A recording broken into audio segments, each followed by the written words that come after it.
لو عندك ازازتين يبقى عندك كنز في البيت. هنخزن السبانخ في الازازه، طلعيها زي ما حطيتيها ولا هتسود ولا حتى هتعمل ريحه، هتطلعيها فريش وهتبقى حلوه جدا في الازاز. هنا برضو عملت 5 اكياس من السبانخ. طبعا المره دي مش هنستخدم اكياس كتير عشان هيبقى معانا ازازتين زي ما قلت لكم. ممكن كمان تقدري تحطي كميه السبانخ كلها في الازازه، بس انا ما كانش عندي متوفر ازاز كتير. يلا بقى نسمي الله ونقول اللهم صل وسلم وبارك على سيدنا مولانا محمد وعلى اله واصحابه اجمعين. ما تنسيش بقى اللايك يا قمر انت وهي، وكمان كومنت حلو زيك تشجعني بيه. وما تنسوش الفيديوهات اللي فاتت، انتم مقصرين في حقي. الفيديو دوت هيعجبكم قوي. هو تفريز السبانخ، بس هنعمله بطريقه سهله وبسيطه، وكمان مش هنحتاج ان احنا نوسخ مواعين كتير. وهنتكلم عن حاجات مهمه قوي في الفيديو دوت، كمان عن الناس اللي بتاخد مصروف قليل تقدر تمشي حياتها ازاي وتظبط دنيتها. هنا بقى معايا 3 كيلو من السبانخ، جايباهم ب20 جنيه. كان الراجل معدي والصراحة لقيتها لقطة وكانت صبحة وكانت بصي جميلة، كانت كمان احلى من كده. دوت كان الصراحة تاني يوم، يعني مش هكدب عليكم اقول لكم انا لسه جايباها حالا، لا انا جبتها قبلها بيوم، كنت عند ماما وكده. بس الصراحة كسلت اللي انا اعملها، يعني جيت رحت نايمة وحطيتها في التلاجة.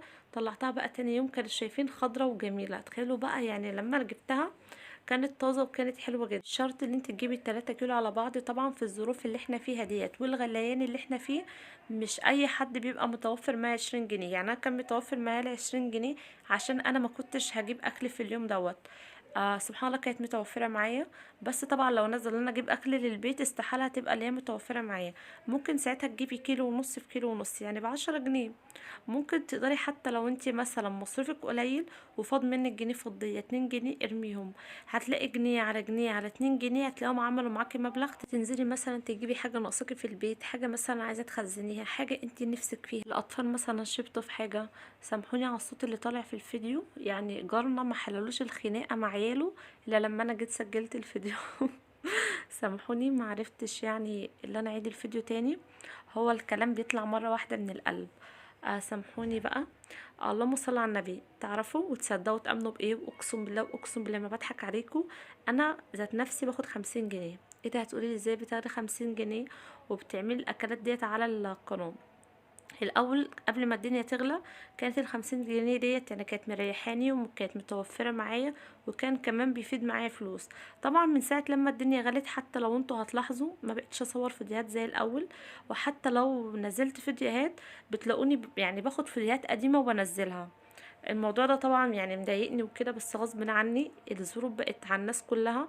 وانا يعني جوزي سواق، مش هقدر مثلا انا اجي عليه واقول انا مثلا اتخانق معاه كل يوم واقول له لا انا ماليش دعوه. زي ما الظروف عليا اكيد برضو الظروف عليه هو كمان، يعني اكيد هو غصب عنه. اكيد طبعا لو هو مثلا معاه مقدره اللي هو فيه زياده.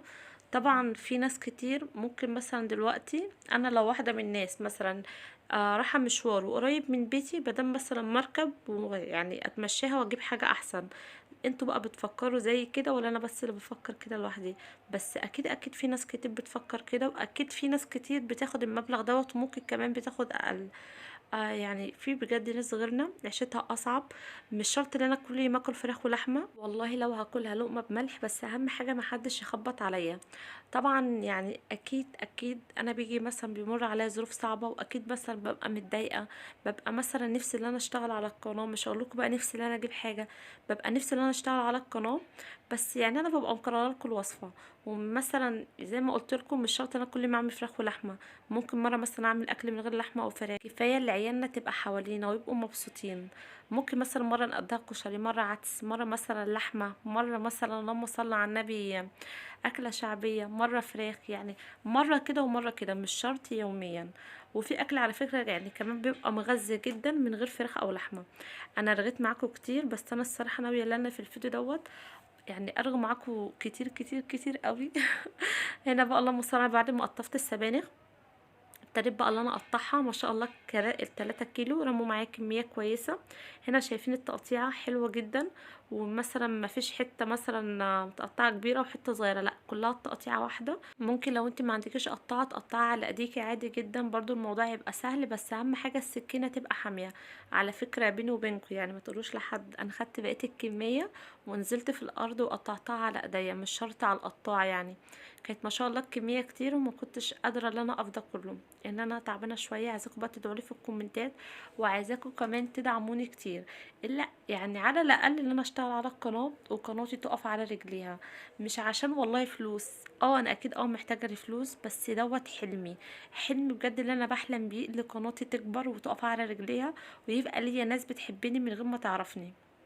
هنا بقى قطعت الكميه كلها. شايفين لونها عامل ازاي؟ مخضره وحلوه جدا. وقطعت كمان، اللهم صل على النبي، ربطتين من الكزبره. هقسمهم بقى هنا حبه وهنا حبه، وابتدي اللي انا اقلبها. للناس اللي ممكن حد برضو يكتب لك كومنت يضايقني، يقول لي لما انت مش عايزه فلوس فاتحه القناه ليه؟ لا، انا ما قلتش مش عايزه فلوس، انا عايزه فلوس، بس قبل الفلوس انا عايزه حلمي ينجح ويبقى ناس بتحبني بجد. بجد يعني. مش عارفه، في كلام كتير قوي قوي في قلبي، طبعا مفيش حد يعرفه. وان شاء الله يعني هتكلم معاكم في فيديوهات تانية كتير، ونسلي بعض، وادينا واحنا كمان شغالين اللي احنا نقول لبعض حاجات مفيده. انا المره دي حابه ان انا اتكلم معاكم مش عن مشاكلي، حابه ان انا اتكلم معاكم عن اللي بتاخد مصروف قليل.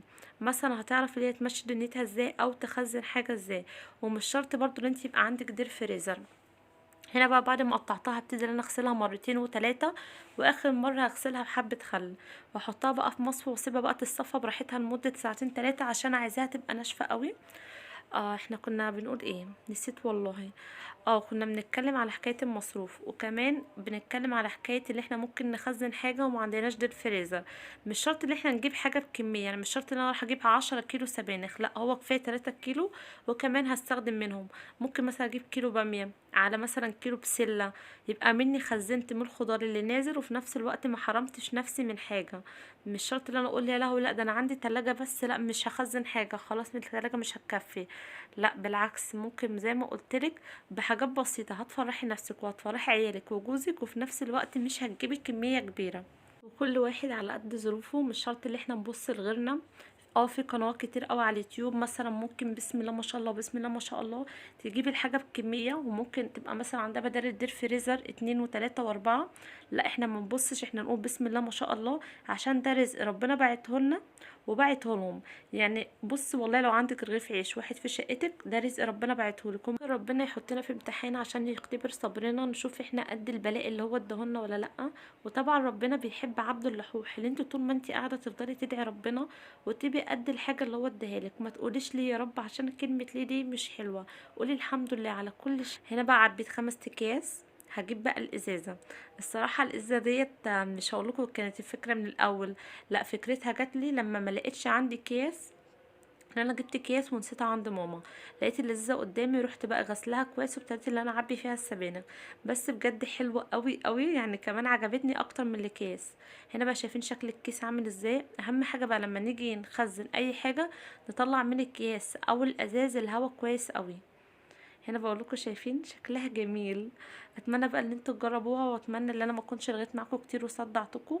ولو عجبتوا الكلام اللي انا اتكلمت معاكم فيه، قولوا لي في الكومنتات.